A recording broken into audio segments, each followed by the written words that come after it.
اللهم إني أسألك علما نافعا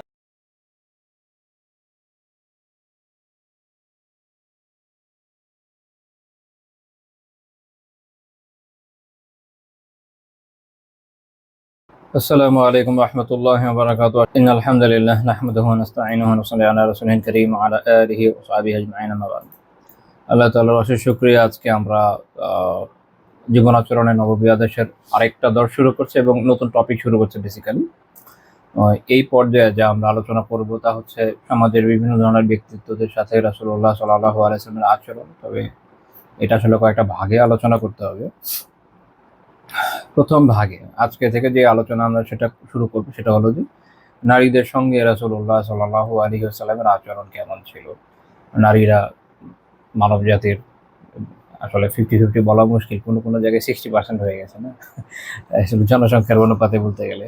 কিন্তু মূল কথা হচ্ছে যে মানব সভ্যতা নারী এবং পুরুষ উভয়ের সমন্বয়ে গঠিত। আল্লাহ তাআলা উভয় সমন্বয়ে মানব জাতিকে, মানব সভ্যতাকে এগিয়ে এনেছেন। তো সেই হিসাবে সমাজের অংশ হিসাবে তাদের সাথে রাসূলুল্লাহ সাল্লাল্লাহু আলাইহি ওয়াসাল্লামের আচরণ কেমন ছিল এটা আমরা জানার এবং বোঝার চেষ্টা করব, এবং আমরা দেখব যে সেই হিসাবে আমরা নিজেদের যাচাই বাছাই করব যে বর্তমান সময়ে আমাদের বর্তমান প্রেক্ষাপটে আমাদের নিজেদের অবস্থান কীরকম, সেটা ইনশাআল্লাহ তাআলা আমরা কিছুটা বোঝার চেষ্টা করব। এবং কিছু বিষয় মানে এটা আগে একবার পুরো প্রসঙ্গে আলোচনা করে থাকবো যে কিছু বিষয় আছে যেটা বোঝার জন্য বর্তমান সময়ে অনেক ক্ষেত্রে সহায়ক নয়। বিশেষ করে প্রাচীন বিভিন্ন প্রেক্ষাপটের অনেক আলোচনা, যখন আমরা প্রাচীন কোনো বিষয় নিয়ে আলোচনা করি তখন ওইটাকে সেই প্রেক্ষাপটে বোঝা জরুরি হয়। যখন আপনি বর্তমান সময়ের প্রেক্ষাপটে প্রাচীন কিছুকে বোঝার চেষ্টা করবেন, এটাকে একটা নাম দেওয়া হয়, এটাকে বলা প্রেজেন্টিজম। এটা দিয়ে আসলে আপনি বুঝতে পারবেন না। এমনকি আমরা দেখি না যে যারা ইয়াংস্টার যারা আছে তারা তাদের ধরেন দাদা দাদিদের জেনারেশনের বিষয়ে বুঝতে পারে না এত তাড়াতাড়ি, এত কাছাকাছি সময়ের যে কথা যদি না বুঝতে পারে, কয়েকশো বছর আগের কথা কিভাবে বুঝবেন। তো এই জন্য যে কোনো ক্ষেত্রে যখন আমরা প্রাচীন কোনো প্রেক্ষাপট নিয়ে আলোচনা করি, এটা জরুরি যে ওই সময়কার প্রেক্ষাপটে একটু বুঝে নেওয়া।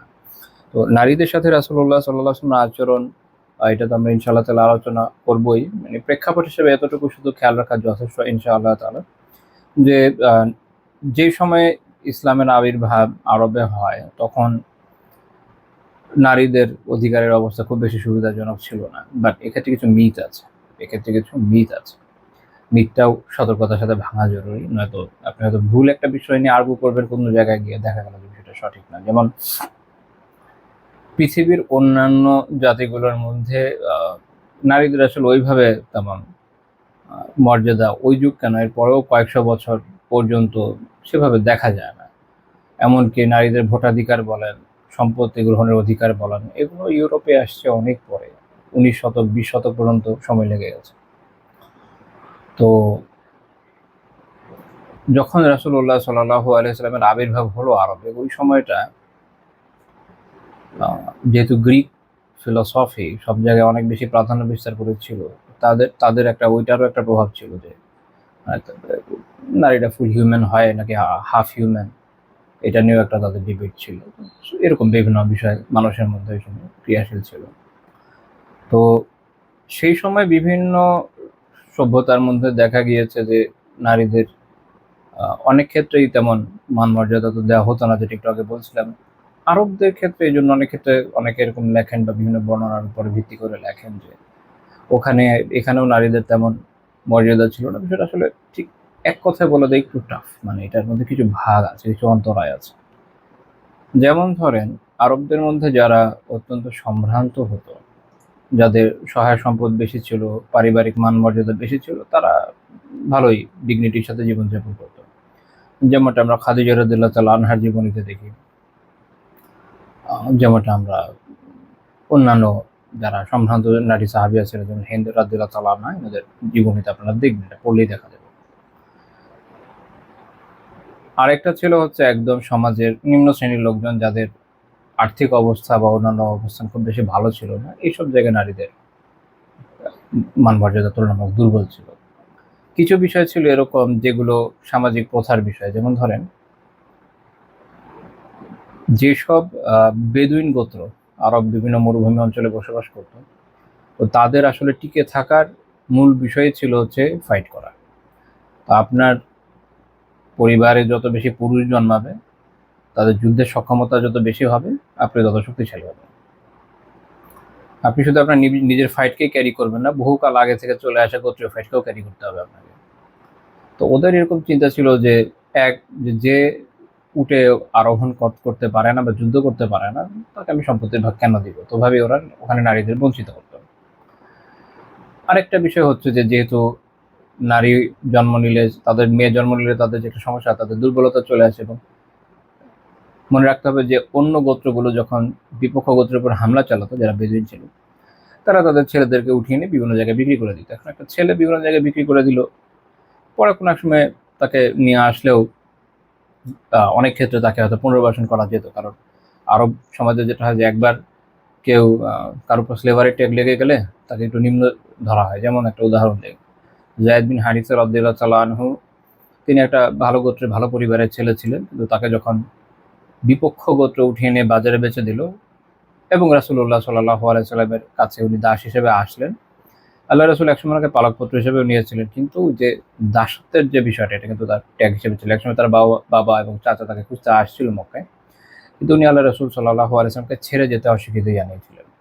এই কারণে রাসূলুল্লাহ সাল্লাল্লাহু আলাইহি ওয়াসাল্লাম ওনাকে নিজের পালকপুত্র হিসেবে গ্রহণ করে সম্মান প্রদান করেছেন। তো এই যায়েদ রাদিয়াল্লাহু তাআলা আনহু এবং তারপরে চাচা উসামা রাদিয়াল্লাহু তাআলা আনহু, ওনাদেরকে যখন রাসূলুল্লাহ সাল্লাল্লাহু আলাইহি ওয়াসাল্লাম বিভিন্ন সম্ভ্রান্তদের উপরে কোনো বাহিনীর সেনাপ্রধানের মর্যাদা দিয়েছেন, এটা অনেকে ভালো লাগেনি। অথচ এমন না যে ওনারা জন্মগত দাস, এমন কিন্তু না। পারিবারিকভাবে ঠিক আছে, গোত্রীয়ভাবে ঠিক আছে, পারিবারিকভাবেও ঠিক আছে, কিন্তু এটা হচ্ছে তাদের একটা ট্র্যাডিশন। তো এখন চিন্তা করেন যে সেটা যদি একটা মেয়ের বিষয় হয়, তো তাকে উঠায় নিয়ে গেলে, তাকে যদি বিক্রি করে দেয়, তো তার ব্যাপারে ওদের মনোভাব কেমন হওয়ার কথা। তো এই কারণে বেদুইন গোত্রগুলোর ক্ষেত্রে যেটা হতো, যেহেতু ওদের এই সমস্যাটা হতো অনেক বেশি, কিন্তু শহরে এরকম পাওয়া যায় না, এরকম বড় না, খুব একটা আমি দেখিনি, আমার জানা হতে পাওয়া যায় না যে শহরে এভাবে আসলে লুটপাট হতো না। ওটা হতো গ্রাম্য বেদুইন এরিয়াগুলোর মধ্যে।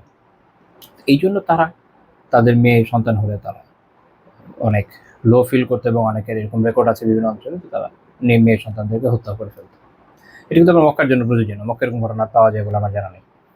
তো ওভারঅল আরবের যে সিচুয়েশন, নেই যেখানে কেউ কোনো জায়গায় নারীরা কিছু সম্মান পাচ্ছে, কোনো জায়গায় পাচ্ছে না, কোনো জায়গায় অত্যন্ত অবহেলিত, নির্যাতিত, নিপীড়িত হচ্ছে ইত্যাদি। এরকম একটা সামাজিক প্রেক্ষাপট যখন আরবের বাইরে তাদের কাছাকাছি যে সভ্যতাগুলো আছে, সেটা যদি আপনি পারসিকদের কথা চিন্তা করেন, তাদের আলিয়াতুবিল অবস্থা এরকম ছিল যে তাদের মধ্যে পদাচার জিনিসটা খুব প্রচলিত ছিল ওদের ইয়েতে। যেমন ওদের বেশ কিছু বাচ্চার ঘটনা আছে, যারা নিজের আপন মেয়েকে আলিয়াতুবিল্লাহ বিয়ে করেছিল, এটা ওদের ওদের রিলিজিয়নে এটা খুবই কমন প্র্যাকটিস ছিল। তো এরকম বিভিন্ন বাজে অবস্থা ওদের ছিল। অন্যদিকে খ্রিস্টানিটির অবস্থা তো আরও অন্য দিক দিয়ে খারাপ ছিল। তো এরকম একটা ক্রিটিক্যাল সিচুয়েশনে রাসূলুল্লাহ সাল্লাল্লাহু আলাইহি ওয়াসাল্লাম নারীদের সাথে যেরকম কোমলতাপূর্ণ আচরণ করেছেন এবং তাদের আত্মমর্যাদা, আত্মসম্মান বৃদ্ধির জন্য যে ধরনের উদ্যোগগুলো নিয়েছেন, এটা এখনকার সময় বিচার করে তো অনেক ক্ষেত্রে বোঝা যাবে না, বাট ওই সময়কার প্রেক্ষাপটে যখন বিচার করবেন তখন বুঝতে পারবেন যে এগুলো রেগুলেশনারি বিষয় ছিল। এটা ওই জামানা তো দূরের কথা, পরবর্তী জামানাতেও যত রেগুলেশন আসছে, ওখানে মেয়েদের আসলে ভাবে নাম কাওয়াজতে কিছুটা সুবিধা দেওয়া হয়েছে, কিন্তু কাজের থেকে, মানে কাজের কাজ তেমন কিছু হয়নি। উদাহরণ দিই, যদি সেকুলার দৃষ্টিকোণ থেকে দেখা হয়, তো পৃথিবীতে আসলে রেগুলেশন বলতে গেলে হচ্ছে দুইটা। একটা হচ্ছে যে বলশেভিক রেগুলেশন, আর একটা হচ্ছে ফ্রান্সের যে রেগুলেশন। তো এই দুইটার ক্ষেত্রে দেখা গেছে যে তারা নারী স্বাধীনতার নামে যে ধরনের অপকর্মগুলো করেছে, এগুলো ছাড়া নারীর ক্ষমতায়ন খুঁজে পাবেন না। অর্থাৎ মূলত তারা যেটা করেছে, নারীকে রাস্তায় নিয়ে এসে মানুষের কাছে উন্মুক্ত করে দিয়েছে, কিন্তু সেখানে নারীদের যে মর্যাদা দেয়া, তাদের যদি তাদের দৃষ্টিভঙ্গি থেকে চিন্তা করা হয় যে বড় বড় পদে বসানো, এরকম তো হয় না। এমন হয় না যে ফরাসি বিপ্লবের পর সবাই মিলে চিন্তা করলে আছে আমরা যে একটা ইয়ে করি, আমরা এবার এটা এমন কিছু করি, আমাদের শাসন ক্ষমতা একদম স্পেসিফিকলি নারীদের কাছে থাকবে, আমরা তাদের আনুগত্য করবো, কিন্তু করাই নাই তো। এরকম আপনারা বলশেভিকদের মধ্যে পাবেন না। তো সেটা সিচুয়েশন। আচ্ছা, কিন্তু তারা ডায়লগ তো অনেক দিবে, ডায়লগ তো দিবে, এটা স্বাভাবিক। তো তাদের ওখানেও দেখা গেছে যে নাম কাওয়াজ থেকে, এটা হচ্ছে তাদের তাদের যে দাবির সাথে তো মিলছে না। এখন আমাদের একটা দাবি না, এই জন্য বললাম যে ওদেরটা ওদের জায়গায়, কিন্তু ওদেরটা ওদের দাবির সাথে মিলে না, যেভাবে ওরা স্বাধীনতার কথা বলে আর কি।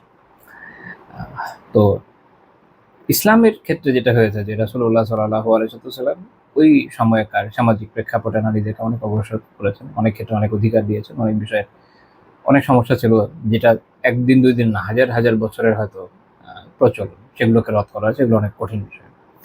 তো যাই হোক, আমরা এখন ভূমিকার পর মূল কথায় চলে যাই। এক, যে তিনি উম্মাকে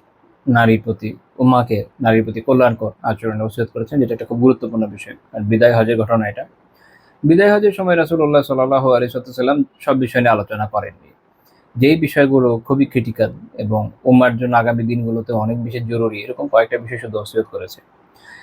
ইমাম তিরমিজি রাহিমাহুল্লাহ তাআলা তার সুনানে 1163 নম্বর হাদিস হিসেবে একটি হাদিস উল্লেখ করেছেন আমর বিন আল আহওয়াস রাদিয়াল্লাহু তাআলা আনহু থেকে, যে তিনি বলেন যে তিনি বিদায় হজে উপস্থিত ছিলেন। তিনি বললেন যে রাসূলুল্লাহ সাল্লাল্লাহু আলাইহি ওয়াসাল্লাম যখন বিদায় হজে ভাষণ দেওয়া শুরু করলেন, ফাহামিদাল্লাহ ওয়া আসনা আলাইহি, আল্লাহ তাআলার প্রশংসা করলেন, তার সানা পাঠ করলেন, ওয়া যাকারা ওয়া আযা। তো তিনি আল্লাহ তাআলার বিষয়ে স্মরণ করিয়ে দিলেন, উপচিত্তগ্রাহী উপদেশ দিলেন। তারপর বলেন, আলা ওয়াস্তাউসু বিন নিসাই খায়রা, যে জেনে রাখো, জোর দিয়ে, আলা দিয়ে বোঝায়, এটাকে বলা হরফুত তানবীহ, বেশ জোর দেওয়া হয় যখন কোনো কিছু ভালো করে জেনে রাখো, দৃঢ়তার সাথে বুঝো। সেটা হচ্ছে এটা যে তোমাদেরকে আমি ওসিয়ত করছি, এটা এমনিতে বলে, আমি এটা একটু ব্যাখ্যা করবো। বিষয়টা আসলে এরকম সরল অনুবাদ হবে না। ওয়াস্তাউসু বিন নিসাই খায়রা, নারীদের বিষয়ে কল্যাণের ওয়াসিয়ত করছে বলা যায়, বাট এটা আসলে শুধু ওসিয়ত করা না। আল ইস্তিসাউ দিয়ে বোঝানো হয় যে কবুলুল ওসাইয়া, অর্থাৎ আমি তোমাদেরকে এইটা বলছি যে তাদের ব্যাপারে যে ওসিয়ত আমি তোমাদের করলাম, উপদেশ তোমাদের দিচ্ছি, এগুলোকে তোমরা কবুল করো এবং এই অনুযায়ী আমল করো।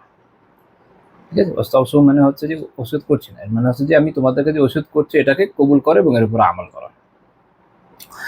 তো এই জন্য ইবনে হাজার রাহিমাহুল্লাহ তাআলা ফাথুল বারীতে বলছেন, এর একটা অর্থ হচ্ছে এটা মানাহু, যে ইকবালু ওয়াসিয়াতি ফিহিন্না, তাদের বিষয়ে আমার যে ওসিয়ত এটাকে তোমরা কবুল করো, ওয়া'মালু বিহা, এর উপর আমল করো, ওয়ারফুকু বিহিন্না ওয়া আহসিনু ইশরাতাহা, যে তাদের সাথে কোমল দয়াদ্র আচরণ করো এবং তাদের প্রতি ইহসান করো বেশি বেশি। তো এই হাদিস যেটা উল্লেখ করলাম, তিরমিজি রাহিমাহুল্লাহ হাসান সহিহ বলেছেন। রাসূলুল্লাহ সাল্লাল্লাহু আলাইহি ওয়াসাল্লাম বিদায় হজের সময় যেমন বলেছি যে গুটি কয়েক বিষয়ে কথা বলেছেন যেটা উম্মার জন্য অতীব জরুরি, ওই সময় আগামী দিনগুলোর জন্য জরুরি।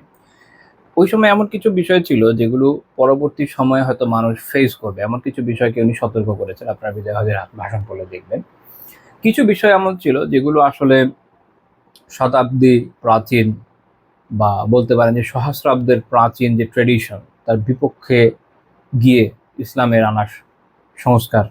যেমন ধরেন নারীদের যে অধিকার দেয়া, তাদের প্রতি যে সৌহার্দ্যপূর্ণ আচরণ, তারপরে দাসদের প্রতি যে সৌহার্দ্যপূর্ণ আচরণ, তাদের যে অধিকার আদায় করা, মানুষের মধ্যে সমতা বিধান করা, তাকওয়ার প্রাধান্য, এরকম বেশ কিছু বিষয় আছে যেগুলো আগে কখনো, অন্তত আরবরা তো কখনো দেখেনি।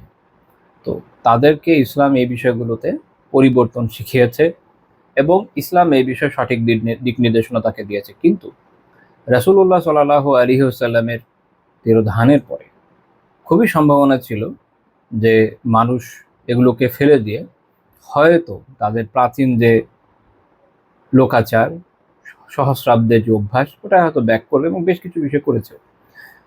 এই জন্য রাসূলুল্লাহ সাল্লাল্লাহু আলাইহি ওয়াসাল্লাম এই বিষয়ে বিশেষভাবে সতর্ক করেছেন, কিছু বিষয়ে বিশেষভাবে সতর্ক করেছেন যেন এগুলোতে তারা আবার উল্টো দিকে চলে না যায়। তার মধ্যে একটা হচ্ছে এটা কি, নারীদের প্রতি কল্যাণ করা আচরণ। এবং আমরা যেমন ইবনে হাজার রাহিমাহুল্লাহ তাআলার ব্যাখ্যা থেকে বললাম যে তাহলে নারীদের সাথে কিভাবে কল্যাণ আচরণ করতে হবে, তাদের প্রতি কোমলতা প্রদর্শন করতে হবে, ইহসান করতে হবে। সেটা নিজের স্ত্রী হতে পারে, মা হতে পারে, বোন হতে পারে, এবং সমাজের যে কোনো নারীর প্রতি হতে পারে। এখন আমাদের অঞ্চলগুলোতে ব্রিটিশদের আবির্ভাবের পরে এবং কোনো কোনো অঞ্চলে, যেমন সেটা হতে পারে পন্ডিচেরি, চুঁচুড়া, এখানে ফ্রেঞ্চদের, তারপর ধরেন গোয়া, দমন, গোয়ার সাথে একটা যেন কি এরিয়া আছে, দমন দিউ না, গোয়ার সাথে আমি ভুলে গেলাম, আরো দুইটা জায়গা ছিল, পর্তুগিজদের। তো এইসব অঞ্চলগুলোতে ইউরোপিয়ানদের যে উপনিবেশগুলো ছিল সুদীর্ঘ সময়ের, এখানে যেন দেখা যায় যে তারা আসলে নারীদের প্রতি সুব্যবহারকে শিখাচ্ছে উপমহাদেশের লোকজনকে। বাকি এখানকার যে স্থানীয় অধিবাসী তাদের কথা তো বাদ দিলাম, হিন্দুদের কথা বাদ দিলাম, মুসলিমদের ক্ষেত্রে এটার আদৌ কোনো প্রয়োজন আসলেও ছিল না। কারণ আলহামদুলিল্লাহ আমরা তো আমাদের স্ক্রিপচার এই বিষয়ে আলোচনা পাচ্ছি, আমরা আয়াতে পাচ্ছি, হাদিসে পাচ্ছি, ইসলামী ফিকহে পাচ্ছি। তাহলে সমস্যা কোন জায়গায়? সমস্যা হচ্ছে যে আমলের অভাব। ইসলাম তো আলহামদুলিল্লাহ পূর্ণাঙ্গ, ইসলাম তো পূর্ণাঙ্গ শিক্ষা দিয়ে দিয়েছে, তাই না? কোরআনে, হাদিসে, ইসলামী ফিকহে, আমাদের প্রাচীন কিতাব থেকে আমরা যখন বিভিন্ন সময় উদ্ধৃতি দিই, যেমন মাঝে মাঝে আমি ফেসবুকে অনেক বিষয়ে পোস্ট করি, বিভিন্ন বইয়ের উদ্ধৃতি অনুবাদ দিয়ে, এগুলো অনেক আগের লেখা, কোনোটা ক্রুসেডের আগের লেখা, বা সমসাময়িক ওই সময়কার হয়তো লেখা, বা তারও অনেক আগের লেখা, হয়তো দ্বিতীয় তৃতীয় শতাব্দীর আলেমদের লেখা। তারা ওই জামানায় যা বলার বলেছেন, যেগুলো এখনো প্রাসঙ্গিক, আগামীতেও ইনশাআল্লাহ তাআলা থাকবে। সমস্যা কোথায় তাহলে? আমাদের হচ্ছে আমলের অভাব এবং অজ্ঞতা। আমরা যদি অজ্ঞ থাকি, আমরা যদি আমল না করি, তো দোষ আমাদের। এটা তো দিনের দোষ না, দিন আলহামদুলিল্লাহ পূর্ণাঙ্গ। দিন এই সকল বিষয়ে যে দিক নির্দেশনা তারা সঠিকভাবে দিয়েছে, কাজের উপর যদি আমল না করা হয় দোষ ব্যক্তির। তো এখানে যেমন অনেক সময় অনেকে মনে করে যে বর্তমান সময়ে অনেক নারী আছে যারা মডার্নিজমের দিকে আক্রান্ত হয়ে যায়, যদিও ব্যক্তিগতভাবে সে নিজেকে প্র্যাকটিসিং মনে করে, বাট বিভিন্ন ক্ষেত্রে হয়ে যায়। বা এখন তো ইসলামিক ফেমিনিজম টাইপের কিছু কথাবার্তাও আসে। ইসলামিক ফেমিনিজম বলে কিছু নাই, ফেমিনিজম ইজ ফেমিনিজম, এটা একটা আলাদা রিলিজিয়নের মতো। তো এদের এই সমস্যাগুলোর কারণ কি? অনেক কারণে হতে পারে। এর মধ্যে আমরা দুই ভাগে যদি ভাগ করি, একটা হচ্ছে নফসানিয়াত, আর আরেকটা আপনি বলতে পারেন যে মাজলুম হওয়ার কারণে হতে পারে। নফসানিয়াতটা হচ্ছে এরকম যে তাদের আসলে ব্যক্তি জীবনের, মানব জীবনের আবির্ভাব, উদ্দেশ্য, জীবনের মূলনীতি, এইসব ক্ষেত্রে তাদের জীবন দর্শন ইসলামের সাথে মেলে না। আল্লাহ তাআলা দুনিয়াতে মানুষকে কেন পাঠিয়েছেন, সেটা হোক পুরুষ বা নারী, তার কাজ কি, তার ওয়ার্ক ডিস্ট্রিবিউশন ইসলাম কিভাবে করেছে, এটা নিয়ে তার মাথা ব্যথা নিয়ে এটাকে সে অ্যাকসেপ্ট করতে পারে না। যেহেতু ছোট থেকে বড় হতে হতে তার পারবারিশ সেকুলারিজমের উপরে হয়েছে, লিবারালিজমের উপরে হয়েছে, পশ্চিমের লেন্স দিয়ে সবকিছু দেখার মাধ্যমে হয়েছে, তো সেই কারণে সে ওই অনুযায়ী তার নিজের জীবনের এই দার্শনিক প্রশ্নগুলোর উত্তর খুঁজে, এবং এক্ষেত্রে সে আবার নিজেকে ইসলাম থেকে বেরো করে দিতে চায় না। বিভিন্ন সোশ্যাল কারণ থাকতে পারে, পারিবারিক চাপ থাকতে পারে। তো সে ওইটার পরিচয়টাকে, নিজেকে মুসলিম এই পরিচয়টা রেখে, অক্ষুণ্ণ অবশিষ্ট রেখে, তারপরে এই বিষয়গুলোতে সেকুলার দৃষ্টিভঙ্গি ধারণ করতে চায়, ইসলামের জবাব সে দেখতে চায় না। তো এটা একটা কার্যকারণ যারা এই পথে যাচ্ছে তাদের জন্য। আরেকটা হতে পারে, সেটা হলো পশ্চিমে যা হয়েছে বা যে সকল বিষয়ের আবির্ভাব ঘটেছে, এগুলোর প্রতি অন্ধমোহ এবং অনুরক্তি। এই সকল বিষয়ে পশ্চিমে নারীদের অধিকার বলেন বা অন্যান্য বিভিন্ন বিষয় নিয়ে যে ধরনের লেখালেখি হয়েছে বা বইপত্র এসছে, এগুলো অন্ধ অনুসরণ, অনুকরণ, বা আপনি এটাও বলতে পারেন যে বুঝুক আর না বুঝুক জাস্ট গলাধ্যকরণ করা, এবং সেটা আমাদের এখানে দিয়ে দেয় একটা প্রয়াস। 3 নম্বর আরেকটা ওয়ে হতে পারে, আরেকটি ইস্যু হতে পারে, সেটা হচ্ছে যে কোনো লক্ষ্য উদ্দেশ্য থাকতে পারে তার, যে সে হয়তো এমন কোনো বিষয়ে পড়াশোনা করেছে, এমন কোনো বিষয়ে কাজ করেছে যে এখন তার এটা নিয়ে কাজ করতে হবে, এটা ছেড়ে জন্য কোথাও যাবে, সেই সৎ সাহস তো আর তার নাই, আর ওই দিনই প্রেরণাও তার মধ্যে নাই। মনে করেন কেউ জেন্ডার স্টাডিজ নিয়ে পড়াশোনা করেছে, বা এরকম কোনো একটা বিষয় নিয়ে পড়াশোনা করেছে যেটা তৈরিও হয়েছে, যেটা ভীতি এরকম, যেটা ভিত স্থাপনই করা হচ্ছে খারাপের উপরে। তো সে যখন এটা নিয়ে ক্যারিয়ার আগাবে, এবং বিশেষ করে মুসলিম প্রধান দেশগুলোতে এটা নিয়ে কাজ হয় আসলে, তাদেরকে বিভিন্নভাবে ব্রেন ওয়াশ করার জন্য, তো তখন সে করবে কি? তখন সেগুলো কোনো না কোনোভাবে প্রমোট করবে। আর আরেকটা যেটা হতে পারে অজ্ঞতা এরকম যে আসলে দিন সম্পর্কে তার ধারণা নাই, বা তার পরিবারের প্র্যাকটিস নাই, অথবা সমাজের মানুষের সার্বিক অবস্থা সুবিধাজনক নয়। তো তখন তার মধ্যে অনেক সময় একটা ক্ষোভ আসে, ক্ষোভ থেকে সে মনে করা হয়তো দিনের বিষয়গুলো ঠিক না, তো সে ওইদিকে চলে যায়। আপনি নিজেকে কাফেরও বলতে রাজি না। আসলে সমস্যা কোন জায়গায়? এই দেখেন, এক তো হচ্ছে যে আমাদের যে নিজেদের জীবনের প্রশ্নগুলো, আমাদের যে জীবনের দার্শনিক প্রশ্নগুলো, আমরা কেন এলাম, কেন আমাদের সৃষ্টি করা হলো, আমাদের জীবনের লক্ষ্য উদ্দেশ্য কি, এগুলো সবগুলোর বিষয়ে নারী হোক পুরুষ হোক প্রত্যেকে জবাব খুঁজতে হবে কোরআন সুন্নাহ থেকে এবং আল্লাহ তাআলার বিধান থেকে। এটা আমরা আমাদের নিজস্ব মানসিক চিন্তা চেতনা দিয়ে তো বানাতে পারবো না। এবং যে উত্তর আমরা পাবো তার উপর আত্মসমর্পণ করতে হবে, এটাই ইসলাম। ইসলাম তো মানে এটা আত্মসমর্পণ। যখন আপনি এটা করবেন প্রথম প্রথম অনেক কষ্ট হবে, কিন্তু আপনি যখন আলহামদুলিল্লাহ নফসকে নিয়ন্ত্রণ করতে সক্ষম হবেন তখন জীবনের সকল বিষয়ে সঠিক সমাধান খুঁজে পাবেন। 1। 2 নম্বর হলো ইসলাম প্রিজার্ভড আছে আলহামদুলিল্লাহ কোরআন সুন্নাহ এবং সালাফে সালেহিনের ইলমের মাঝে। এটা স্বাভাবিক এবং এটা অতি সম্ভব যে সময়ের সাথে সাথে মানুষের মধ্যে প্র্যাকটিস বিভিন্ন দিক দিয়ে কমে যাবে।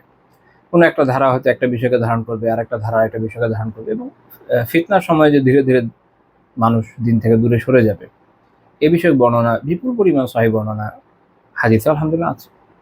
এগুলো হাদিসের মর্যাদা বলতে পারেন, যে সেই জামানায় বা পরবর্তী সময় যেরকম হবে এটা রাসূলুল্লাহ সাল্লাল্লাহু আলাইহি ওয়াসাল্লাম আগেই বলে দিয়েছেন। এটা আমাদের ঈমানকে আরো দৃঢ় করে, বরং দুর্বল করে না আলহামদুলিল্লাহ। তো যখন আপনি এগুলো জানবেন, এক তো আপনার ঈমান দৃঢ় হবে, দ্বিতীয়ত আপনি এটাও বুঝবেন যে আলহামদুলিল্লাহ আল্লাহ তাআলা আমাদের জন্য এতটুকু ইহসান তো অবশ্যই করেছেন যে দিনকে প্রিজার্ভ রেখেছে। এখন যে চায় সঠিক উত্তরটা খুঁজতে, এটা তার জন্য অসম্ভব না যে সে পাবে, এবং ইনশাআল্লাহ তাআলা সে পাবে। যদি আপনি সাধারণ মুসলিম যারা আশেপাশে আছে, সাধারণ বলতে মানে যে কাউকে বুঝাচ্ছি, আসলে আলেম জাহেল সব মিলিয়ে বোঝানোর জন্য বলেছি, তারা কে কিভাবে প্র্যাকটিস করছে, কোন জায়গাতে তাদের কি বিচ্যুতি হয়েছে, এগুলোর জন্য আসলে আমাদের খুব বেশি ওইদিকে মুখাপেক্ষী থাকা লাগে না। মানে দিন যেহেতু ওদের উপর নির্ভরশীল নয়, কাজে কেউ যদি স্খলিতও হয় এতে দিনের কি যায় আসে, ওটা তার ব্যক্তিগত বিষয়। তো আমাদের এই জন্য ব্যক্তি না, দেখা দরকার দিনে কি হচ্ছে। এবং এই দুনিয়াটা তো পরীক্ষাগারী, তাই না? পরীক্ষা তো দিতে হবে, এক একজন এক এক ওয়েতে দিবে, এবং ওই পরীক্ষাগুলো যেন আমরা সঠিকভাবে পাশ করতে পারি সেটা হচ্ছে গুরুত্বপূর্ণ বিষয়। তাই সেটা আমরা কোরআন সুন্নাহ অনুযায়ী নিজেদের যাচাই করে দেখবো যে আমাদের কি অবস্থা। তো ওই অনুযায়ী ইনশাআল্লাহ তাআলা যদি আমরা আগাতে পারি তাহলে আশা করা যায় যে আমরা ইনশাআল্লাহ তাআলা হেদায়েতের উপর থাকতে পারবো। আমি যে কথাগুলো বলেছি এটা শুধুমাত্র নারীবাদের বিষয়ে সম্পৃক্ত এমন না, এইটা নারী পুরুষ উভয়ের জীবনে বর্তমান সময়কার বিভিন্ন ধরনের চ্যালেঞ্জ মোকাবেলায় আশা করি ইনশাআল্লাহ তাআলা কাজে লাগবে। আল্লাহ তাআলা আমাদের উপকৃত করেন। আমি তো কাজেই নারীর প্রতি কল্যাণকর আচরণের বিষয়টা নিয়ে আমি কথা বলছিলাম। তারপরের যে পয়েন্ট সেটা হচ্ছে নারীদেরকে পুরুষের অনুরূপ গণ্য করেছে, এটাও একটা খুবই ক্রিটিক্যাল পয়েন্ট, যেটা আমি ভূমিকাতে উল্লেখ করেছিলাম যে ওই সময় ট্রেডিশন এটা ছিল না, মানুষ নারীকে পুরুষের অনুরূপ গণ্য করতো না।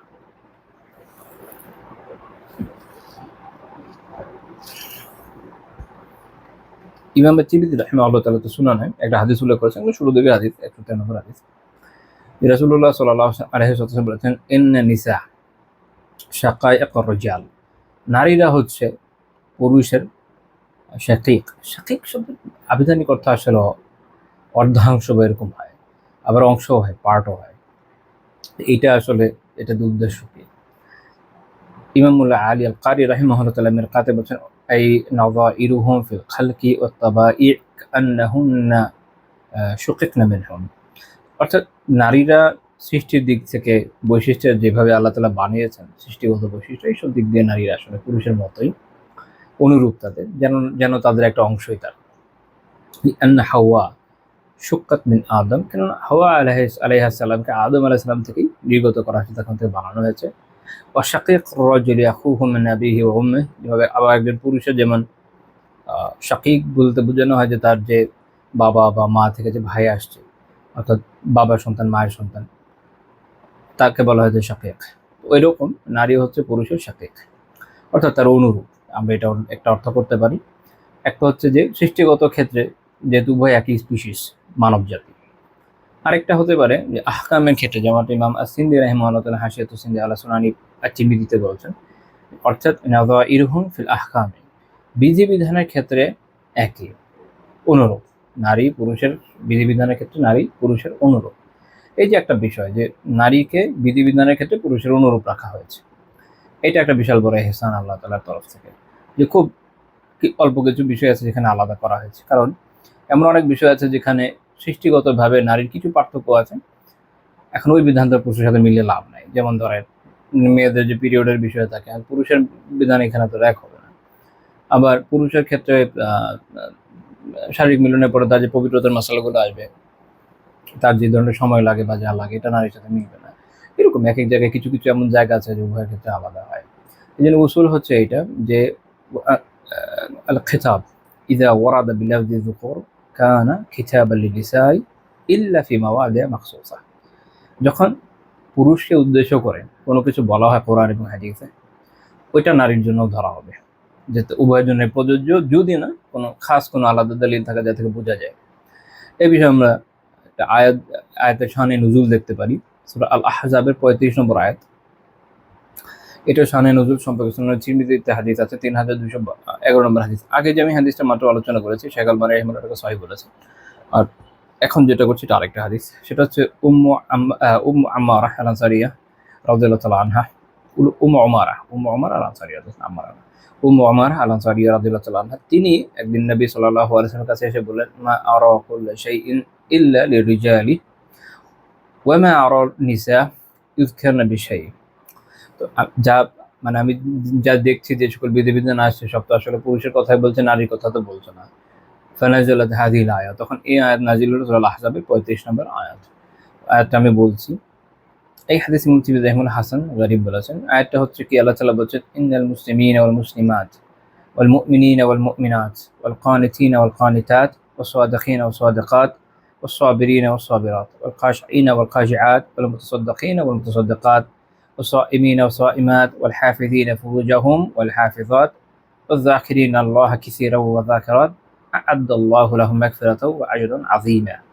আল্লাহ তাআলা বলছেন যে নিশ্চয়ই নিশ্চয়ই মুসলিম পুরুষ ও নারী, মুমিন পুরুষ ও নারী, অনুগত পুরুষ ও নারী, সত্যবাদী পুরুষ ও নারী, ধৈর্যশীল পুরুষ ও নারী, খাশে বিনয়বত পুরুষ ও নারী, দানশীল পুরুষ ও নারী, সিয়াম পালনকারী পুরুষ ও নারী, নিজেদের লজ্জাস্থানের হেফাজতকারী পুরুষ ও নারী, আল্লাহকে অধিক স্মরণকারী পুরুষ ও নারী, এদের সবার জন্য আল্লাহ মাগফিরাত ও মহাপ্রতিদান প্রস্তুত রেখেছেন। এই আয়াত থেকে বোঝা গেল যে বিধানগুলো সবার জন্য প্রাসঙ্গিক, যদি ভিন্ন কোনো দলিল না থাকে, এবং এক্ষেত্রে নারী এবং পুরুষ কাউকেই কম করা হয়নি। অর্থাৎ যে মুসলিম পুরুষ এবং মুসলিম নারী সে তার সওয়াবের ক্ষেত্রে একই রকমই পাবে, এমন হবে না যে একজন মেয়ে বলে সে আমল করে আধা পাবে, এমন না। আবার একইভাবে যে অনুগত, যে সত্যবাদী, সে তার সত্যবাদিতার পুরস্কার নারী হোক পুরুষ হোক একইভাবে পাবে। যে সওয়াবের, যে ধৈর্যশীল, সে নারী হোক পুরুষ হোক একই রকম প্রতিদান পাবে। সলাতে খুশু নারী এবং পুরুষ যার যেমন আসছে ওই অনুযায়ী সে প্রতিদান পাবে। একই রকমভাবে সদাকা, একজন নারী সদাকা করলে ওই সওয়াবই পাবে যেদিন পুরুষ পাবে। তো প্রত্যেকটা আমলের ক্ষেত্রে এই ফজিলত দেওয়া হয়েছে। এই বিষয়ে আরেকটা বর্ণনা পাওয়া যায়, ইমাম ইবনু জারির আত-তাবারি, ইমাম তাবরানি এবং ইবনু মারদুবিয়া রাহিমাহুল্লাহ ওনারা উল্লেখ করেছেন, এবং সুয়ুতি রাহিমাহুল্লাহ হাসান বলেছেন। ইমাম শাওকানি রাহিমাহুল্লাহ তাআলা ফাতহুল কাদিরে এই বর্ণনাটা উল্লেখ করেছেন, এবং ইমাম সুয়ুতি রাহিমাহুল্লাহ যে হাসান বলেছেন এটুকুই উল্লেখ করেছেন, উনি নিজের কোনো টিকাটিপনি দেন নাই। ধরলাম যিনি হাসানি হয়তো প্রাধান্য দিয়ে থাকবেন। সেটাও ইবনু আব্বাস রাদিয়াল্লাহু আনহু বলেন যে ক্বালাত নিসা ইয়া রাসূলুল্লাহ, নারীরা জিজ্ঞেস করলেন, ইয়া রাসূলুল্লাহ মা বালুহু ইয়াযকুরুল মুমিনিন ওয়া লা ইয়াযকুরু আল মুমিনাত, ব্যাপারটা কি যে পুরুষের কথা, মুমিনদের কথা তো আসে, নারীদের কথা, মুমিনাতদের কথা তো আসছে না। ফানাজালাত ইন্নাল মুসলিমিনা ওয়াল মুসলিমাত, তখন এই আয়াতটা নাযিল হলো। তো এখানে আমাদের দেখার বিষয় হচ্ছে যেটা, যে বিধানগত ক্ষেত্রে নারীকে পুরুষের যে অনুরূপ সাব্যস্ত করা হয়েছে, যেটা ওই আমলে চিন্তার বাইরেই ছিল। কারণ ওখানে দেখবেন অনেক বিষয়ে বিভিন্ন ধর্মের অনেক আলাপ আলোচনা আছে, নারীদের ওইভাবে আলোচনা আসেনি, বা আসলেও তাদেরকে সেইভাবে অধিকার দেওয়া হয় না যেভাবে পুরুষদের দেওয়া হয়েছে। কিন্তু ইসলাম এক্ষেত্রে উভয়ের সমতা বিধান করেছে। সমতা বিধান জরুরি না, প্রথম কথা এটা মনে রাখেন যে মানে সমতা হওয়া এটা তো নতুন ডায়লগ। ইসলামের মূল পয়েন্ট হচ্ছে ইনসাফ, যার যেটা প্রয়োজন তার সেটাকে দেওয়া। যেমন ধরেন শ্রমিক এবং মালিক, এটা মানব জাতির স্বাভাবিক বৈশিষ্ট্য যে আপনার মধ্যে যদি সম্পদ গড়ার প্রবণতা না থাকে, স্বাধীনতা না থাকে, আপনি এগোতে পারবেন না। এবং এটা যদি করতে চান, কাউকে তো মালিক হতে হবে, কাউকে তো শ্রমিক হতে হবে। তো কমিউনিজম এসে যেমন বলেছিল যে আমরা একসময় এই কাজ করবো সাম্যবাদে, যখন আমরা সাম্যবাদী সমাজ তৈরি করতে পারবো, সব মালিকানা বিলুপ্ত হয়ে যাবে, সবাই সমান হয়ে যাবে। এটা তো আসলে পসিবল না। ইসলাম এই কাজটা করেনি। বরং ইসলাম এটাই করেছে যে মালিককে মালিকের মতো বিকশিত হওয়ার সুযোগ দিয়েছে, শ্রমিকের অধিকারকে সংরক্ষণ করেছে। এটা হলো জরুরি, ইনসাফ থাকা। শ্রমিকের তারপরে হচ্ছে যে তাদের বেতনের ক্ষেত্রে শুধুমাত্র কতটুকু কাজ করছে এটাই না, বরং তার জরুরত কতটুকু এটাকেও গুরুত্ব দেওয়ার কথা বলেছে, যেটা অন্যান্য রিলিজনে আছে বলে আমার জানা নেই। তো এইভাবে হচ্ছে ইসলামের দৃষ্টিভঙ্গি কাজ করে যে আমরা যেটা করবো সেটা হচ্ছে ইনসাফকে কায়েম করবো। জরুরি না সমান হওয়া, জরুরি না সমান কারো ক্ষেত্রেই জরুরি না। যেমন বাবা মা, তাদের হক আছে, সন্তানের হক আছে, এখন উভয়কে সমান হওয়া দরকার, সমান হওয়া দরকার না, প্রত্যেকে ইনসাফ থাকা দরকার।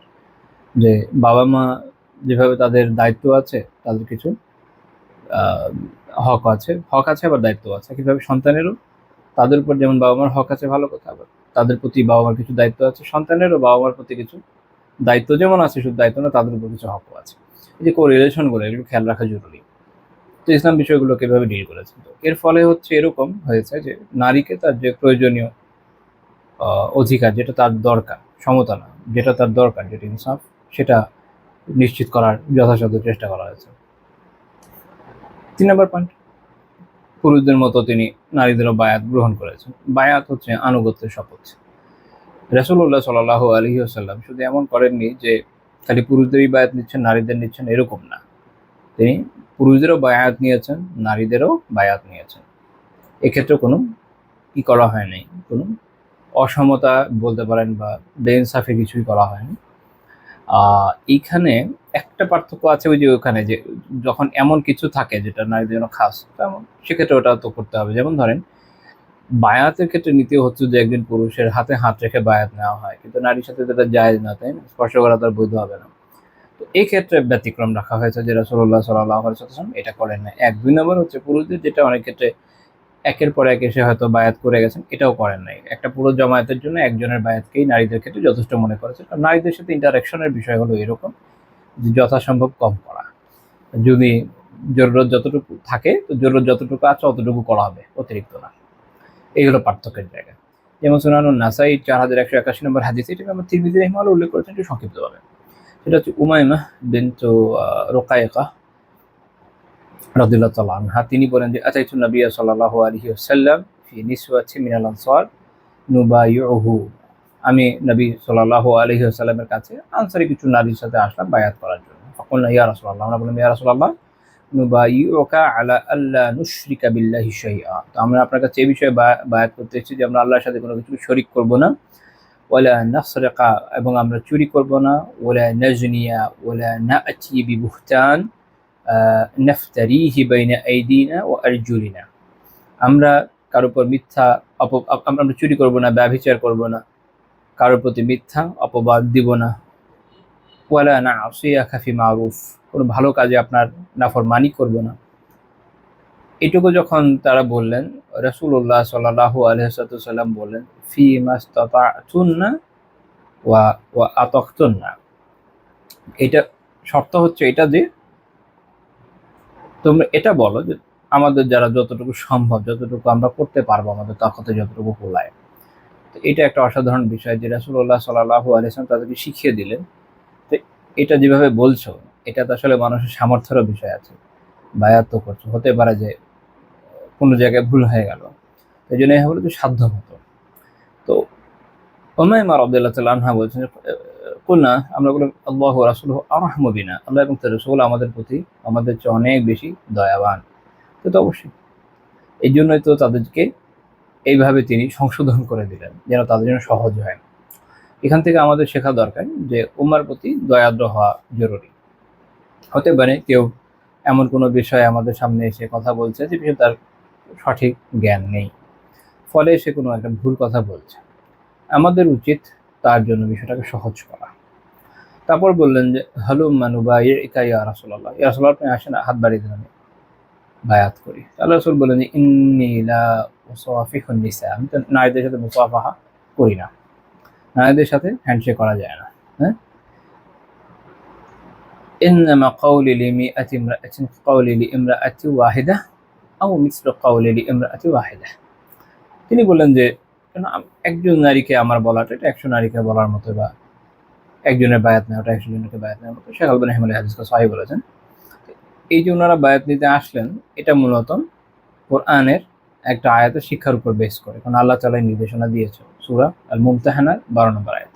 আল্লাহ তাআলা বলেছেন, ইয়া আইয়ুহান নাবিয়্যু, হে নবী, ইযা জাআকাল মুমিনাত, যখন আপনার কাছে মুমিনেরা আসবে, ইউবাইনাকা, এবং আপনার কাছে বায়াত করবে এই মর্মে, আল্লাহ ইউশরিকনা বিল্লাহি শাইআ, যে তারা আল্লাহর কাছে কোনো কিছু শরীক করবে না। এইভাবে পুরো আয়াতটা আমি ব্যাখ্যা করবো ইনশাআল্লাহ। তো এখানে একটা ব্যাপার যেটা শেখ সাদি রাহিমাহুল্লাহ তাআলা তার তাফসীরে উল্লেখ করেছেন, ফিমা ইয়াহসুলু মিনহুন্না মিন আত-তাকসিরি ওয়া আদখালাহুন্না ফি জুমলাতিল মুমিনিন। এখানে আসলে কোন বিষয়ে উল্লেখ করা হচ্ছে তিনি বলছেন যে সেই শর্তগুলো যেটা বলা হচ্ছে এরপরে, এটা হলো নারীদের মধ্যে যে সকল ওই সময়কার হিসাবে ত্রুটি বিচ্যুতি ছিল এটা সংশোধন করার জন্য, যে তাদের যেগুলো কমতি ছিল, এবং এই বিষয়ে তারা শপথ করেছেন। এই জন্য এটা আরেকটা নামও দেওয়া হয়, সেটা হচ্ছে বায়াতুন নিসা, নারীরা যে বিষয়গুলোর উপর বায়াত করেছেন। কি কি বিষয়ে বায়াত করেছেন? লা ইউশরিকনা বিল্লাহি শাইআ, আল্লাহ তাআলা যেটা বলছেন যে কি তারা আল্লাহর সাথে কোনো কিছুকে শরীক করবে না। তো নারীদের মধ্যে একটা হচ্ছে সরাসরি তো শিরক অনেক ক্ষেত্রে হয় না, বাট উল্টাও হতে পারে। আচ্ছা, এইভাবে আমরা দেখি যে নারীদের মধ্যে দেখবেন যে যেহেতু তাদের মধ্যে আবেগ প্রবণতা অনেক বেশি, অনেক সময় তারা আবেগের চোটে এমন কথা বলে ফেলে যেটা হয়তো শিরকের দিকে নিয়ে যেতে পারে। অনেক সময় মানুষ এমন কাজও করে যেটা শিরকের দিকে নিয়ে যায়, যেটা আমরা আমাদের দেশেও দেখি, তাই না? এমনিতে হয়তো এমন কোনো সমস্যা আগে কখনো ছিল না, কিন্তু পরিবারে কোনো পেরেশানি আছে, সন্তানের কোনো পেরেশানি আছে, তো সে মাজারে যাওয়ার নিয়ত করে বসে আছে যে অমুক অমুক মাজারে যাবো, এই এই দিব। এই যে এই শিরকগুলোর মধ্যে যাচ্ছে কেন? এটা তাদের যে মানবীয় স্বভাব, যে ধরনের চারিত্রিক নমনীয়তা আছে, ভেঙে পড়ার প্রবণতা, এটা ফল, যেটা বিশেষভাবে এটা গুরুত্বপূর্ণ। আল্লাহ তাআলা বলছেন, আল্লাহ ইউশরিকনা বিল্লাহি শাইআ, যে তারা যেন আল্লাহর সাথে কোনো কিছু শরীক না করে। এটা প্রথম কথা। দ্বিতীয় কথা হচ্ছে ওয়ালা ইয়াসরিকনা, এবং তারা চুরি করবে না, এবং তারা চুরি করবে না। এখন চুরি ওই আমলে হয়তো আল্লাহ আলাম তাদের মধ্যে তো ছিল, এখন অনেক ক্ষেত্রেই অনেক নারীর মধ্যে এই ধরনের স্বভাব থাকে, যারা অন্যের কাছ থেকে দেখবেন এটা ওটা নিয়ে চলে আসতে চায়। যতক্ষণ আপনি কারো সম্পদ তার প্রশান্তির সাথে, তার অনুমতি যদি আপনি না পান, ততক্ষণ আপনি যাই নেবেন না, কিন্তু চুরি হবে। অর্থাৎ একজন লোক যদি প্রশান্তির সাথে তার নিজের কোনো সম্পদ কাউকে দেয় খুশি খুশি, যে তুমি এটা নাও, সমস্যা নেই, তখন এটা চুরি না। কিন্তু তা কাউকে না বলা, তার যাই নেবেন, তাহলে চুরি হবে।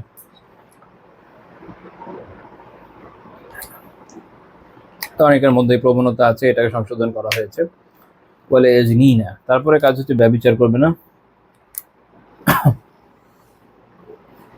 এখন ওইটা এমন একটা সময় ছিল যখন আসলে ওই সময় কথা বলবো কি, এখন তো অবস্থা আগে থেকে খারাপ না, আল্লাহ হেফাজত করেন। তো সেই সময় অনেক ক্ষেত্রে নারীদের মধ্যে বিভিন্ন ধরনের ব্যভিচারের প্রবণতা ছিল। আয়েশা রাদিয়াল্লাহু তাআলা আনহার বর্ণনা আছে সহিতে, যে যদিও ওরা ওই সময় এটাকে ব্যভিচার বলছে না, বাট ওদের মধ্যে যে বিয়ের প্রথাগুলো ছিল তার মধ্যে একটার প্রথা ছাড়া বাকি সবগুলো অ্যাকচুয়ালি ব্যভিচারই ছিল। তো তারা এটাকে বিয়ে মনে করতো, এটাকে ব্যভিচার মনে করতো না, বাট ওগুলো আসলে ব্যভিচারই ছিল। কাজে তাদের ওই সময় এটা সংশোধনের জন্য কথা স্পেসিফিকলি আরো জোর দিয়ে বলা হয়েছে, বলে যিনি যেন তারা জেনা না করে। কারণ এটা এরকম না যে জোরপূর্বক বা লুকিয়ে লুকিয়ে করে, এরকম কিন্তু না, প্রকাশ্যেই তারা যে ধরনের জেনাগুলোর মধ্যে লিপ্ত ছিল সেটার কথা বলা হচ্ছে, যেটাকে তারা তো জেনাভাবে মনে করে না, ইসলামের দৃষ্টিকোণ থেকে জেনা। আর যেগুলোকে ওই সময় মানুষ জেনা মনে করতো সেগুলো তো ছিল। এখনকার সময়ে এটা খেয়াল রাখা খুব জরুরি। এবং মেয়েরা এক্ষেত্রে অনেক ক্ষেত্রে দেখা যায় যে তারা অনেক আবেগপ্রবণ হয়, ছেলেরা খুব সহজেই তাদেরকে পটিয়ে ফেলতে পারে। কত রকমের অদ্ভুত কথাবার্তা শুনেছি জীবনে, যে হয়তো অমুক বলেছে সে খুশি হয়ে গেছে, বা কেউ আল্লাহ মাফ করেন, কেউ এরকম বলেছে যে লাইক এটা যদি সে আসলে তার সাথে রিলেশনে রাজি না হয় তো সে আত্মহত্যা করবে। তো কোনো আত্মহত্যা আপনার সমস্যা যায়, ও জাহান্নামে গেলে আপনিও জাহান্নামে যাবেন সাথে, এটা কোনো কথা? আবার কারো হয়তো এরকম কথা হলো যে না, সে লাইক আল্লাহর কাছে বিচার দিবে, তো আল্লাহর কাছে বিচার দিলে আপনি জিতে যাবেন, টেনশনের কিছু নেই, হারাম থেকে পাচ্ছেন আপনি, ও আরাম করছে, ওর দোষ। অনেক হাস্যকর কথা, কিন্তু মানুষ, আমি এগুলো এখন বলতে আসলে কমেডির মতোই লাগে, কিন্তু অনেকে এত সিরিয়াসলি না এখন। আমি আগে ভাবতাম যে কেন, আসলে যেহেতু আমি মেয়ে না, আলহামদুলিল্লাহ ছেলে, আমার যে মানসিকতা একটু ডিফারেন্ট, আবার একটা মেয়ের মানসিকতা হবে ডিফারেন্ট, এটাই স্বাভাবিক। এখন তাদের ওটা তো আমি রিড করতে পারছি না, আমি শুনে শুনে বোঝার চেষ্টা করছি যে মানে কেন, ওয়াই। আমি আমার মারাম যারা আছে তাদের সাথে কথা বলে বোঝার চেষ্টা করেছি যে এই ধরনের মানসিকতার কারণ কি। যাই হোক, কিছুটা বুঝেছি, কিছুটা হয়তো বুঝিনি, আল্লাহ ভালো জানেন, বাট আমি এতটুকু বুঝি বা এতটুকু অন্তত নাসিহাত করতে পারি। সেটা হচ্ছে দেখেন, হারামের ক্ষেত্রে কারোর সাথে কোনো আপোষ নেই, একদম সহজ কথা। এর জন্য আগে ইলম অর্জন করা জরুরি। এই জন্য বলা হয় যে আল ইলমু ক্বাবলা আল আমাল, আমলের আগে তো ইলম দরকার। ইলম যদি না থাকে হবে হবে না। তো এই জন্য আগে জ্ঞান জরুরি এবং বোঝা দরকার যে কোনটা আসলে করণীয়, কোনটা করণীয় না।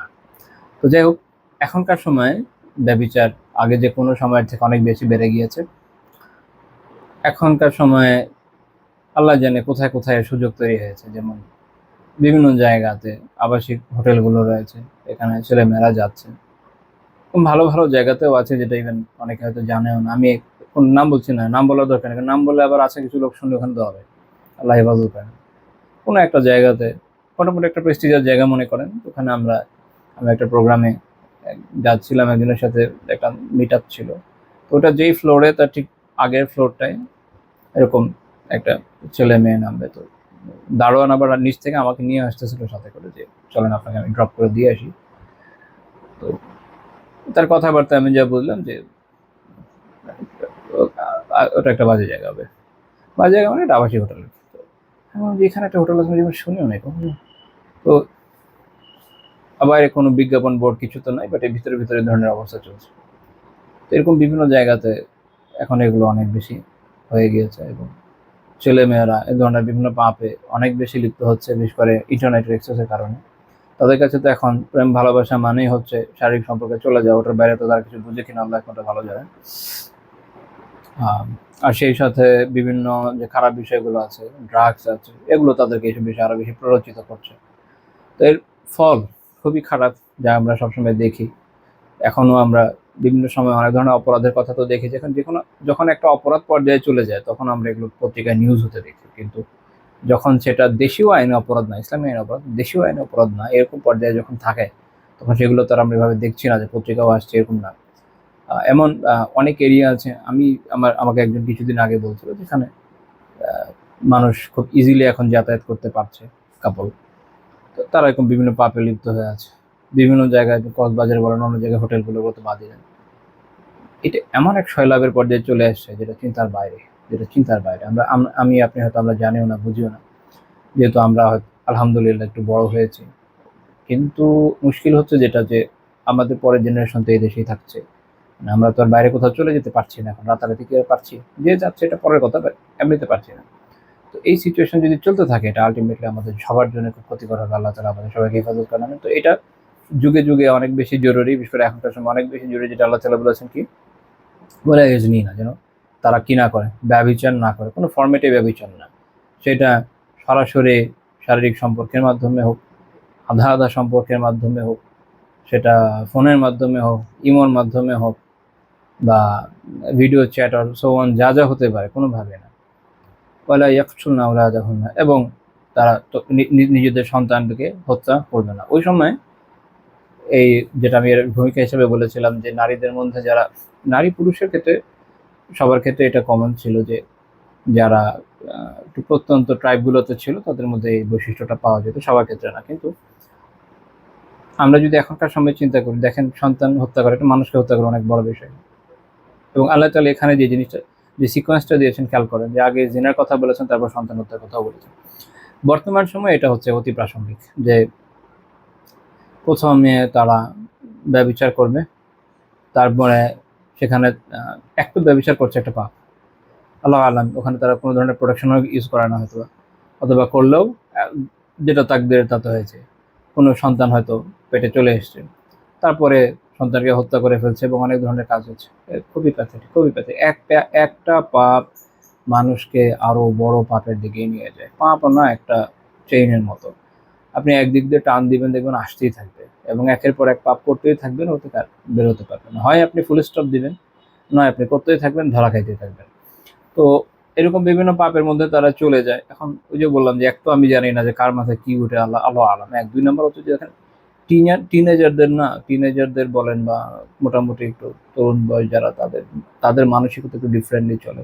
ইভেন আমার নিজের টিনেজ বয়সের যে চিন্তা ভাবনা, ওটা শুনে ভাবলে এখন নিজেরও হাসি লাগে, কিন্তু বাস্তব যে সময় ছিল, তাই না, তো অস্বীকার করতে পারবো না। তো এরা আসলে আল্লাহ আলম যে এখনকার সময় যেহেতু জেনারেশনাল গ্যাপটাও হচ্ছে, এবং এখন জেনারেশনগুলো খুব ফাস্ট।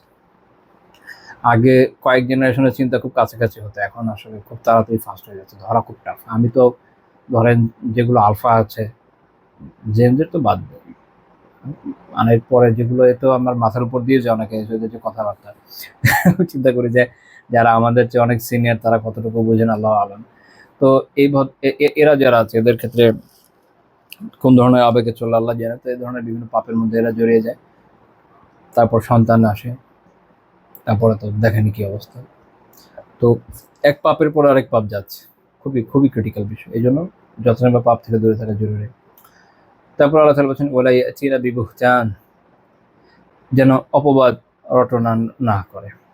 এরপরে কাজটা হচ্ছে অপবাদ না দেওয়া। নারীদের মধ্যে এটা একটা স্বভাব, এবং এর থেকে এটাও বোঝা যায় যে পুরুষদের মধ্যে হতে পারে না এরকম না, পুরুষদের মধ্যে এরকম স্বভাব আসে মানে হচ্ছে মেয়েলি প্রবণতা, এর থেকে বাঁচা জরুরি। তা আছে অনেকের মধ্যে দেখবেন, সেটা হচ্ছে যে কারো বিষয়ে কিছু শুনলো, একটা অপবাদ দিয়ে বসে থাকলো, বা শোনারও দরকার নেই, মন গড়া একটা অপবাদ দিয়ে বসে থাকবে।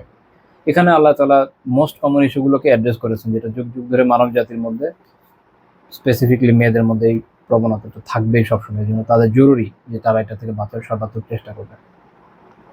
বলে ইয়াসিনাকা ফি মারুফ, এবং নেক কাজে আপনার অবাধ্য হবে না। অর্থাৎ মূল কথা হচ্ছে যে দিনের যে বিধিবিধান এটাকে পারফেক্টলি তারা অনুসরণ করবে। যখন এটা তারা করবে, আল্লাহ তাআলা বলছেন ফাবাইহুন্না, তখন আপনি তাদের বায়াতকে গ্রহণ করেন। যদি এটা মেনে নিতে রাজি থাকে তাহলে বায়াত গ্রহণ করেন। আস্তাগফিরুল্লাহ, এবং আল্লাহ তাআলার কাছে তাদের জন্য ক্ষমা প্রার্থনা করেন। ইন্নাল্লাহা গাফুরুর রহিম, নিশ্চয়ই আল্লাহ তাআলা অতি ক্ষমাশীল, পরম দয়ালু। তো এই যে বৈশিষ্ট্যগুলোর আলোচনা আমরা করলাম, যে বিষয়গুলো আল্লাহ তাআলা নারীদেরকে ইখতিয়ার করতে বলেছেন, এবং এর উপর ভিত্তি করে রাসূলুল্লাহ সাল্লাল্লাহু আলাইহি ওয়াসাল্লামকে বায়াত নিতে বলেছেন। এটা ওই জামানায় যেমন, বর্তমানে তেমন, আগামীতেও প্রাসঙ্গিক থাকবে, আমাদের শিক্ষাটা নেওয়া উচিত। 4 নম্বর পয়েন্ট, যে কোনো নারী হিজরত করে এলে তিনি তার পরীক্ষা করতেন। মানে এটা আসলে একটা আয়াতেরই নির্দেশনা। সূরা আল্লাহ তাআলা বলেছেন, কোরআন একটা, আমি ভুলে গেছি যে কোন সূরা কয় নম্বর আয়াত, কোরআন একটা আয়াত আছে, ইয়া আইয়ুহাল্লাযীনা আমানু ইযা জাআকুমুল মুমিনাত, হে মুমিনরা, যখন ইযা জাআকুমুল মুমিনাত মুহাজিরাত, যখন তোমাদের কাছে কোনো মুমিন মুহাজির নারী আসে, হিজরত করে আসে, ফামতাহিনুহুন্না, তখন তাদের ইমতিহান নাও, পরীক্ষা নাও। তাদের ঈমানের অবস্থা এটা পরীক্ষা নেওয়া জরুরি ছিল, যে কেন আসলো, এটা দরকার ছিল। তো যখন হুদায়বিয়া সন্ধি হয়, তখন একটা নীতি, এটার মধ্যে একটা রুল ছিল এরকম, যে কোনো মুশরিক যদি ইসলাম গ্রহণ করে মদিনাতে চলে আসে, তো তখন তাকে ফেরত দিতে মদিনা রাষ্ট্র বাধ্য থাকবে। তো এর ব্যতিক্রম হিসাবে নারীকে রাখা হয়েছে, যে নারীদের ক্ষেত্রে এটা মানা যাবে না, কারণ একজন নারী এত কষ্ট করে আসবে, ওই পরিবেশে তাকে দ্বিতীয়বার দেওয়া যাবে না। দ্বিতীয় বিষয় হচ্ছে যে একজন পুরুষ অনেক সময় যে পরীক্ষাগুলোতে টিকে যেতে পারে, একজন নারীর জন্য এটা সম্ভব হয় না, কাজে ওই জায়গায় তাদেরকে দ্বিতীয়বার ফেরত পাঠানো যাবে না। কিন্তু যারা আসছে, তারা যে আসলেই সঠিকভাবে হিজরত করছে, দিনের জন্যই করছে, এটা বোঝার উপায় কি? উপায় হলো পরীক্ষা নেওয়া। একজন আয়েশা রাদিয়াল্লাহু আনহা বলছেন, ফামান আকরা বিহাদা শারতি মিনহুন, যে এখানে যে শর্তের কথা আসছে, যে নির্দেশনার কথা আসছে, এগুলো যারা মেনে নিয়েছে, রাসূলুল্লাহ সাল্লাল্লাহু আলাইহি ওয়াসাল্লাম তার বায়াত গ্রহণ করেছেন মৌখিকভাবে। সহিহ বুখারী 2713 নম্বর হাদিস। তো এই বিষয়ে একটা বর্ণনা আমরা ইবনু আব্বাস রাদিয়াল্লাহু তাআলা আনহু থেকে পাই। ইমাম হাইসামি রাহিমাহুল্লাহ তাআলা মাজমা যাওয়াইদ উল্লেখ করেছেন 9874 নম্বর হাদিস, যে ইবনু আব্বাস রাদিয়াল্লাহু তাআলা আনহুকে জিজ্ঞেস করা হয়েছিল যে কাইফা কানা রাসূলুল্লাহ সাল্লাল্লাহু আলাইহি ওয়াসাল্লাম ইয়ামতাহিনুন নিসা, রাসূলুল্লাহ সাল্লাল্লাহু আলাইহি ওয়াসাল্লাম নারীদের কিভাবে পরীক্ষা নিতেন। তিনি বললেন, ইযা কানা ইযা আতাতুল মারআতু লিতুসলিম, যখন তার কাছে ইসলাম গ্রহণের জন্য বা হিজরত করে কোনো নারী আসতো, আহলাফাহা বিল্লাহি, আল্লাহ তাআলার নামে তাকে কসম করাতেন, মা খারাজাত লিবুগদি জাওজিহা, তাকে এই বিষয়ে পরীক্ষা করাতেন, যে সে এই বিষয়ে কসম করাতেন যে সে মা খারাজাত লিবুগদি জাওজিহা, যে তার স্বামীর প্রতি ঘৃণা বা ক্ষোভের কারণে চলে আসে নাই। বললো যে আমি তো হিজরত করে চলে আসছি, তো খুব ভালো, এখন আল্লাহর কসম করে বলো যে জামাইয়ের উপর রাগ করে চলে আসে নাই। মেয়েরা যেটা করে আর কি, অ্যাকচুয়ালি আল্লাহ তাআলা রাসূলের জন্য ওয়া বিল্লাহি মা খারাজাত লিইকতিসাবিদ দুনিয়া, এবং এই আল্লাহর নামে এই কসম করানো হতো যে সে দুনিয়া উপার্জনের জন্য এখানে আসে না। আচ্ছা, মনে হতে পারে যে আচ্ছা এখানে তো মক্কাতে তো আসলে অবস্থা ভালো যাচ্ছে না, দুর্ভিক্ষ যাচ্ছে, মদিনার তো এখন রমরম অবস্থা, যে ওখানে কিছু আর্ন করে আসে না, এভাবে হবে না। ওয়াবিল্লাহি মা খারাজাত মিন আরদিন ইলা আরদ, আল্লাহর নামে এই কসম কারণ হচ্ছে যে এক জায়গা থেকে আরেক জায়গায় হিজরত, মানে জাস্ট যাওয়ার দরকার তাই চলে গেছে এরকম না, লাইক এই এলাকা ভালো লাগছে না ওই এলাকায় চলে যায় এরকম না। ওয়াবিল্লাহি মা খারাজাত ইল্লা হুব্বাল লিল্লাহি ওয়া লিরাসূলিহি, এবং আল্লাহর নামে এই কসম করানো হতো যে সে হিজরত করেছে শুধুমাত্র আল্লাহ তাআলার মহাব্বতে এবং রাসূল সাল্লাল্লাহু আলাইহি ওয়াসাল্লামের মহাব্বতে। তো এখান থেকে এই মূলনীতিটাও বোঝা দরকার যে নারীরা তো যেহেতু আল্লাহ তাআলা তাদের আবেগ দিয়ে বানিয়েছেন এবং আবেগটা জরুরি, আল্লাহ তাআলা মানব জাতিকে এইভাবে বানিয়েছেন তার মধ্যে একটা ডিস্ট্রিবিউশন আছে। পুরুষদের একটু কম আবেগ দিয়েছে, এই বেচারাদের কাজ হচ্ছে বাইরে কাজ করা, যুদ্ধ করা, এখন আবেগ থাকলে কোনোটাই আসলে সম্ভব না, তাই না? তো তাদের বিষয় হচ্ছে out of side out of mind. সামনে যেরকমই মনে হোক না কেন, পরিবার রেখে দেখবেন ছেলেরা একবার বাইরে বের হয়ে গেলে কাজের জন্য আর খেয়াল রাখে না, সারাদিন অফিস টফিসে এটাই করে বিজি। কিন্তু একজন নারী যদি এরকম হয় তাহলে হবে, তারা সে সন্তানের প্রতিপালন কিভাবে করবে, পরিবারের দেখভাল কিভাবে করবে, যেহেতু ওয়ার্ক ডিস্ট্রিবিউশনে তার অংশ পড়েছে ঘর, এখানে দরকার স্নেহ মমতা। এমনকি সে যদি রোগীর সেবা করতে চায়, আত্মীয় স্বজনের সেবা করতে চায়, তা তো স্নেহ মমতা জরুরি। তো এই জন্য আল্লাহ তাআলা তাদেরকে এটা দিয়েছেন বেশি, যার যেটা দরকার। আল্লাহ তাআলা ডিস্ট্রিবিউশন সুবহানাল্লাহ পারফেক্ট এবং অসাধারণ। তো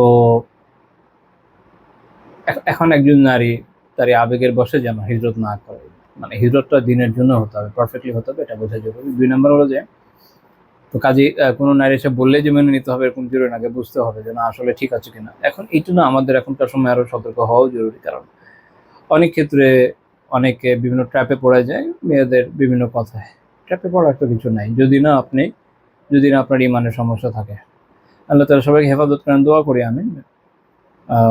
আবেগের আবেগ আবেগ আবেগ দেখে বা কেউ বলেছে যে তার সমস্যা আছে এই জন্য বলে যাওয়া, এটা সঠিক পদ্ধতি না। আল্লাহ তাআলা এটা আমাদের শেখান নাই। আল্লাহ তাআলা ইমতিহানের পদ্ধতি শিখিয়েছেন। কোনো বোনের সমস্যা থাকতেই পারে, তাকে হেল্প করাও ঠিক আছে, পর্দার সাথে যতটুকু করা যায় করবেন, খুব ভালো কথা, কোনো সমস্যা নেই। বাট ইমতিহান নেওয়া জরুরি যে আসলেই কেন তার সমস্যাটা হচ্ছে। এমন তো না যে তার অন্য কোনো ঘটনা আছে, যে গল্প আমরা শুনছি হতে পারে না, ভিন্ন গল্প হতে পারে, হয়তো অন্য কোনো ইস্যু আছে, বা আল্লাহ আলাম অনেক ক্ষেত্রে যেটা হয় যে আপনার ফিশিংও তো করে, ধরার চেষ্টা করে না। তো এই জন্য সবকিছু মিলিয়ে আপনি যখন ইসলামী শরিয়া আর যে নির্দেশনা এটার উপর থাকবেন, দেখবেন যে ইনশাআল্লাহ তাআলা আপনি সফল হবেন। সেটা ভাই বোন উভয়ের ক্ষেত্রেই আমি বলছি, কিন্তু এটা শুধু ভাইদের জন্য না, মানে এমন না যে শুধু ভাইরা গলে যায়, এরকম না, বোনরাও গলে যায়। আর বোনদের ক্ষেত্রে কি হয়, বোনদের ক্ষেত্রে যেটা হয় যে তাদেরকে হয়তো পটায় শটায় কেউ, কারো কোনো ইচ্ছা ছিল স্ক্যামিং করে টাকা পয়সা লুটে নেওয়া, বিভিন্ন দিনই গল্প বলে নাকার চোখের জল এক করে স্ক্যামিং করে টাকা নিয়ে চলে যাবে, তারপর বলবে যে আরে এটা এরকম হয়েছে আমার সাথে, একজন দিদিমণি কাজ করেছে। এটাতে আপনি পড়তে গেছেন কেন? একটু সতর্কতা হতে হবে। আপনার জন্য সমবেদনা অবশ্যই আছে, শরিয়া আমাদেরকে এই পর্যায়ে সুধারণাও রাখতে পারেন না সব জায়গায়। অনেকে কি করে সুধারণাই রাখে না, আবার অনেকে রাখতে রাখতে এমন জায়গায়ও রাখে এটার দরকার নেই। তো এরকম মূল জরুরত কি ব্যালেন্সিং এর। তো ইমাম হাইজামি রাহিমাহুল্লাহ তাআলা হাদিস উল্লেখ করে বলেছেন, যে ইমাম তাবারানী রাহিমাহুল্লাহ তাআলা উল্লেখ করেছেন, এখানে একটা রাবি আছেন কায়েস বিন রাবি রাহিমাহুল্লাহ তাআলা, ওনার ব্যাপারে একটু ইখতিলাফ আছে। ইমাম শুবা এবং সাওরি রাহিমাহুল্লাহ তাআলা সিকা বলেছেন, আবার অন্যরা কেউ দায়ী বলেছেন। এই হাদিস আই থিংক হাসান তো হওয়া উচিত। তো আমরা আজকের আলোচনা এই পর্যন্তই রাখছি ইনশাআল্লাহ তাআলা, যদিও আমার আরো একটু আলোচনার ইচ্ছা ছিল, বাট আজকে আমি কত রাখলাম।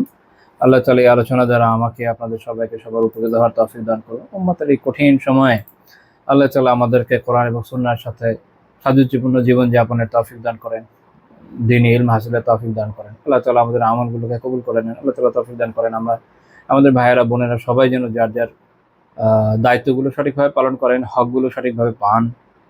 কারণ আমরা হকের ব্যাপারে অনেক সচেতন হলেও দায়িত্বের ব্যাপারে একটু কম সচেতন। তো আমাদের হক, দেখেন, হক যদি আমি নাও পাই আল্লাহ তাআলার কাছে প্রতিদান পাবো, কিন্তু দায়িত্ব অবহেলা করলে আল্লাহ তাআলার কাছে আমার জবাব দিতে হবে। তাই এই জন্য জরুরত কিসের, দায়িত্বের দিকে বেশি মনোযোগ দেওয়া। তো আল্লাহ তাআলা আমাদের সবাইকে দায়িত্ব সচেতন করেন, আল্লাহ তাআলা তৌফিক দান করেন, আমরা যেন জালেম না হই। আল্লাহ তাআলা তৌফিক দান করেন, আমরা যেন কোরআন সুন্নাহ অনুযায়ী আমাদের জীবনকে সাজিয়ে নিতে পারি। আল্লাহ তাআলা তৌফিক দান করেন, আমরা যেন ওইভাবে জীবনযাপন করি যেভাবে আল্লাহ তাআলা পছন্দ করেন, এবং এর বিনিময়ে আল্লাহ তাআলা আমাদেরকে জান্নাতুল ফেরদৌস দান করেন। আমিন। সুবহানাকাল্লাহুম্মা বিহামদিক লা ইলাহা ইল্লা আনতা আস্তাগফিরুকা ওয়া আতুবু ইলাইক।